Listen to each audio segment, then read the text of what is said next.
o mais comum dos capacitores, então? A geometria mais comum é, olhando externamente, é um dispositivo assim, né? Um cilindro, cuja geometria, do ponto de vista que nós estudamos, é qual?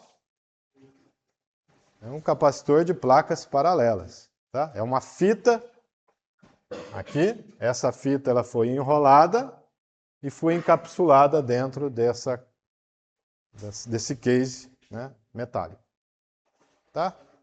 Então aí um dos terminais vai estar conectado à placa positiva. Por exemplo assim, né?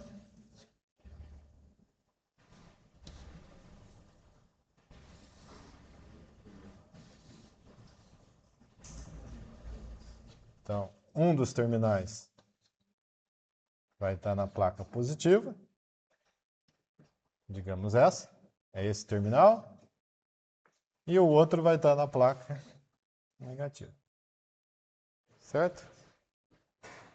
Se for um capacitor com um dielétrico de polímero, poliestireno, teflon, poliéster, aqui você pode externamente conectar a qualquer polaridade, desde que não ultrapasse a tensão máxima do dispositivo.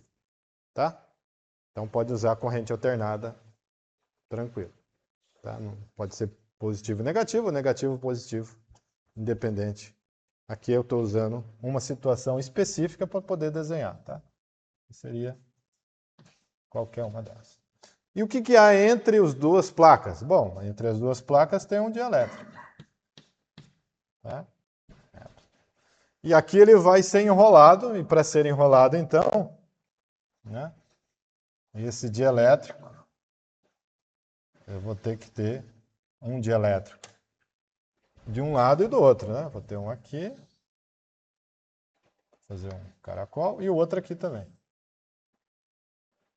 Para que ele fique completamente isolado um do outro. Né? Eu faço um rolo e faço um encapsulamento. Tá? Tudo bem? No caso do capacitor eletrolítico, tá? Você tem, por exemplo, duas placas metálicas de alumínio e entre eles há uma celulose embebida em um eletrólito que é condutivo. Tá? Então não é ele o dielétrico. O dielétrico, na verdade, olhando aqui de perfil, eu tenho uma placa e outra placa aqui. Certo?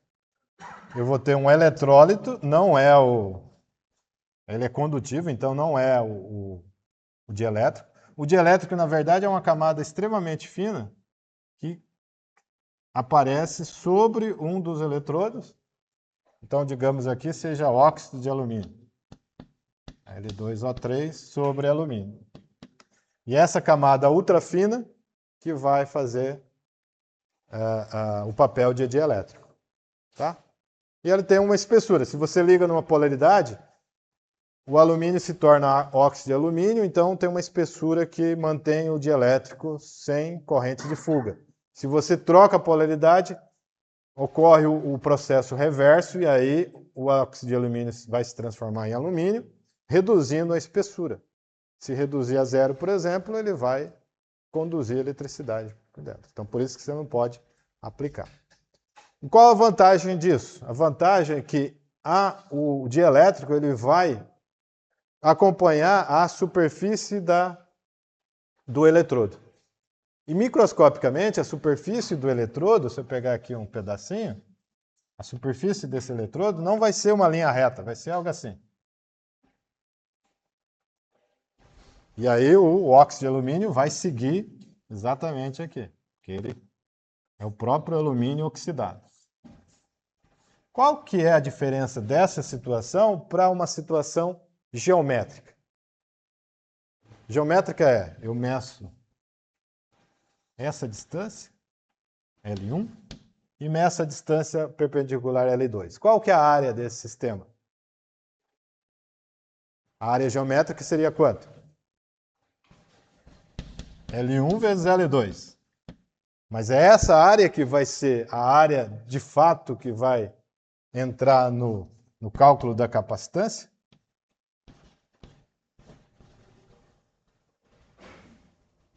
Vai ser maior ou menor?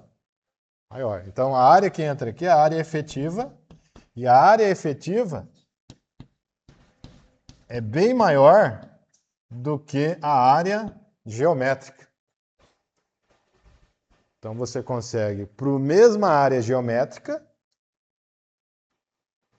ter uma maior capacitância do dispositivo. Por isso que se usa capacitores eletrolíticos.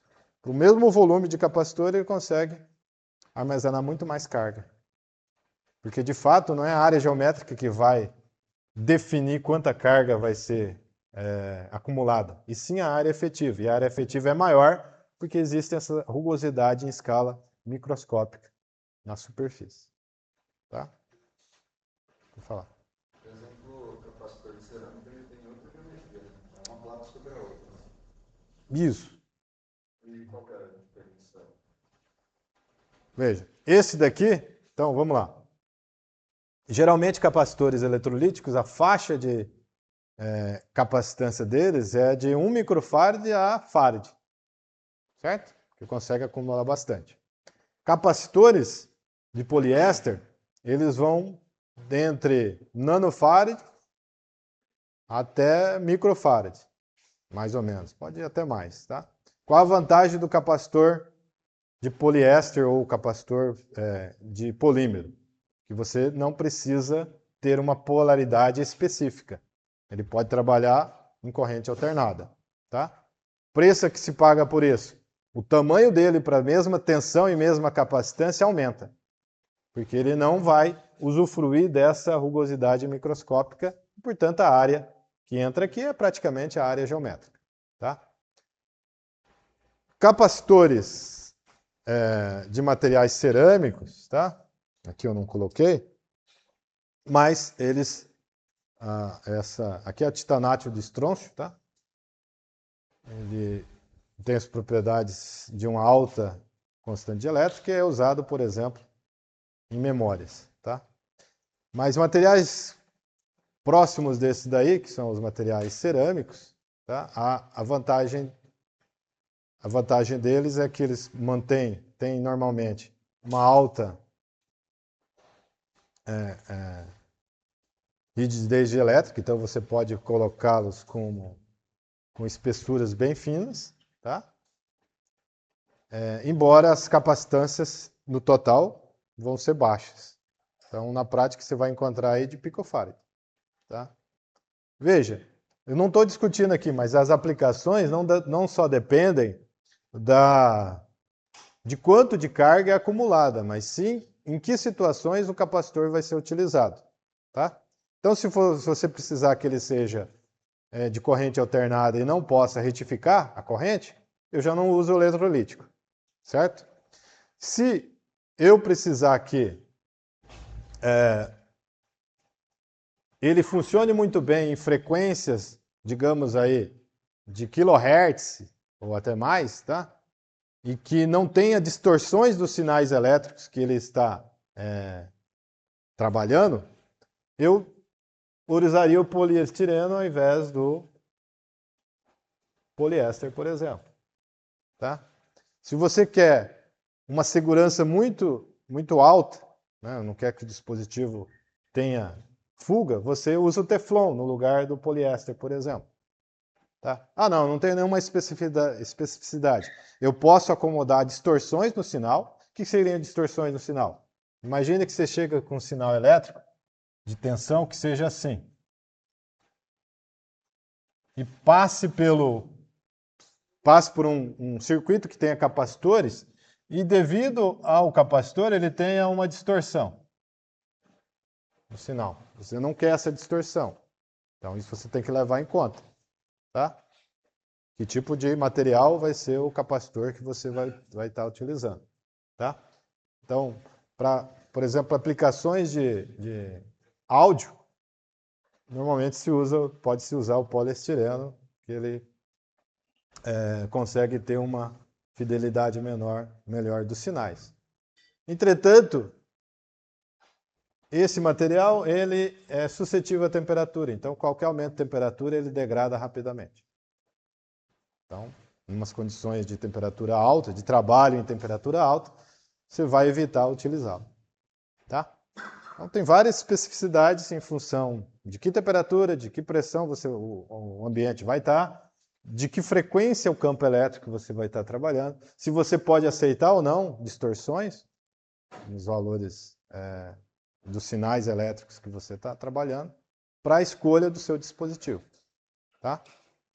Então, aí, em função disso, você vai escolher um eletrolítico, você vai escolher um de poliéster, um cerâmico. Tá? Geralmente, você está trabalhando lá em altas frequências, frequência de rádio, por exemplo, 100 MHz, você vai trabalhar bastante com capacitores cerâmicos. Tá? Mas aí depende, não quer dizer que é exclusivo deles. Você pode trabalhar com outros capacitores, né, em outros circuitos. Digamos que você queira tenha que ter um valor de capacitância muito exato. E aí você faz uma combinação de capacitores para que obtenha o valor correto que você quer. Então, como é que seria a capacitância equivalente? O que seria isso, né? Digamos o seguinte, que você tenha dois dispositivos capacitores, que aqui, geralmente, em circuitos elétricos, nós representamos por duas linhas paralelas, são o capacitor de placas paralelas, é a representação dele, tá? E você conecte por fios ideais, tá? Então eu vou desconsiderar aqui os fios, qualquer capacitância que exista nos fios, tá? Dois capacitores e entre a placa da esquerda e da direita existe uma diferença de potencial Φ mais e Φ menos. E você saiba que a capacitância só do capacitor 1 é C1 e só do 2 é C2. A questão é, qual é a capacitância desse sistema todo? Ou seja, como é que eu represento essa situação? Por um único capacitor, ou uma única capacitância equivalente, que está sob uma diferença de potencial Φ menos, Φ mais.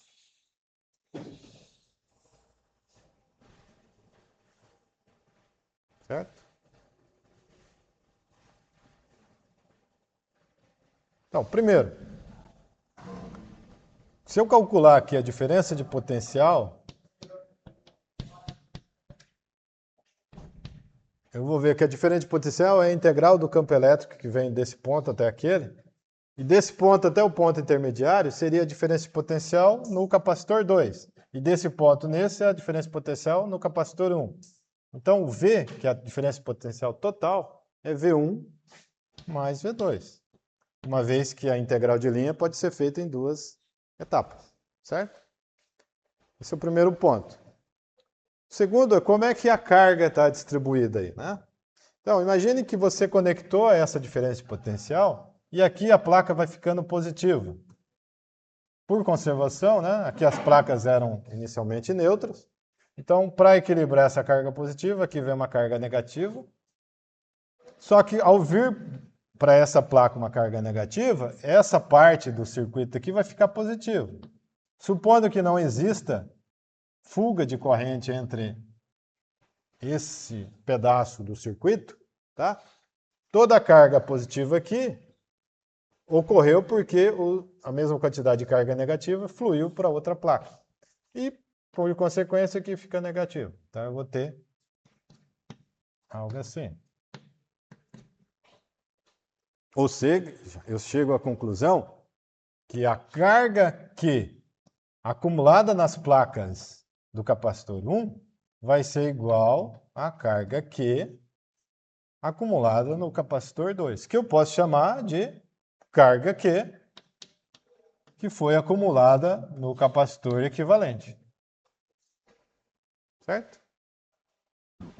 Bom, usando essas duas relações, o que a gente chega?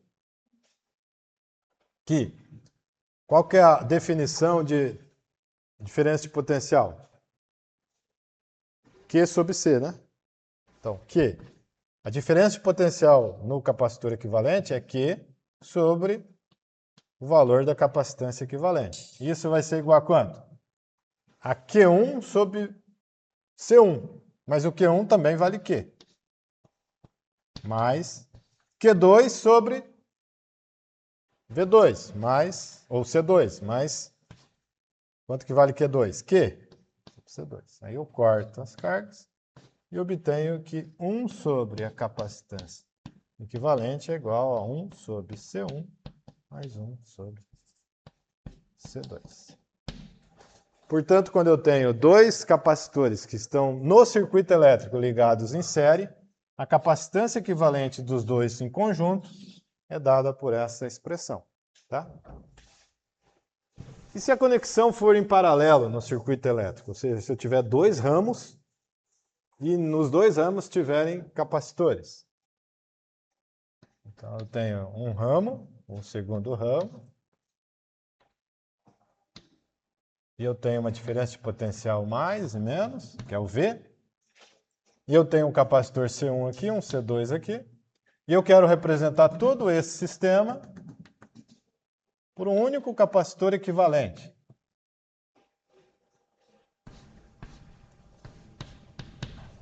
Único capacitor equivalente. Capacitor equivalente. Que vai armazenar uma carga Q e vai estar sobre a diferença de potencial V. V é igual a φ mais menos φ menos. Ok?